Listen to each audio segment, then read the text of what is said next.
conheci um cara, a gente, basicamente, no dia que a gente se viu, a gente já começou a namorar. E foi uma coisa muito rápida, muito intensa. Com 2 meses, ele já estava morando na minha casa. Passou mais uns 3 meses, a gente estava no cartório. Foi muito rápido. E aí, eu acho que foi uma coisa de 2 pessoas carentes, meio sem saber o que fazer. Um resolveu apoiar a sua carência no outro. Entendi. E aí, quando bateu a realidade, para ele foi difícil. Um cara que nunca teve um relacionamento sério, um cara que nunca precisou fazer coisas. O cara, tudo caiu de mão beijada na mão dele, vivia com a mãe, e aí, de repente, eu acho que ele não conseguiu lidar com uma pessoa que se vira sozinha, faz tudo, e eu sempre fui uma pessoa que precisei me virar sozinha para fazer as coisas, e aí eu comecei a conquistar coisas durante esse período que ele não se sentiu à vontade. E é muito louco, porque se você vê homens conversando, os caras falam assim, putz, eu ia achar da hora se a minha mulher ganhasse mais que eu, se a minha mulher fosse bem-sucedida, se a minha mulher fizesse... A mulher faz, o cara fica apavorado. É. E aí, eu fui... Os homens não estão preparados para mulheres fortes.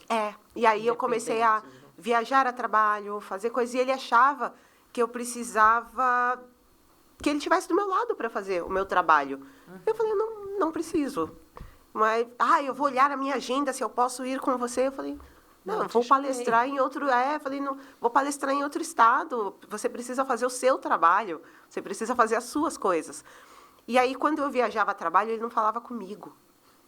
Porque ele estava bravo e eu me sentia culpada. Eu falei, será que eu não devia dar uma segurada? Eu não devia fazer sucesso. Eu não devia conquistar coisas. Eu não devia ganhar mais que ele. Isso passou pela minha cabeça. E aí, só que eu não recuei. Eu continuei fazendo as minhas coisas. E aí, um dia, eu fui trabalhar. Fui fazer uma palestra no Rio Grande do Sul. Quando eu voltei, ele tinha ido embora. Ele levou todas as coisas e me deixou totalmente desamparada financeiramente, afetivamente. Eu, até hoje, isso faz 3 anos, eu nunca mais vi esse homem. O divórcio foi feito por uma juíza, averbou o divórcio. Não sei absolutamente nada dele, de lá para cá. Teve a pandemia, nós ficamos todos em casa por um tempo, então nunca mais vi, não sei nada dele. E tem um detalhe muito interessante. No divórcio, ele pediu para manter o meu sobrenome. Ele colocou o meu sobrenome, eu coloquei o dele.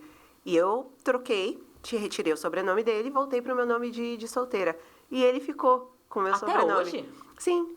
Olha! Pra ver se ganha força, né? Pois é. Que explica? Isso é bizarro. E aí, assim, eu gosto de conquistar coisas na força do ódio.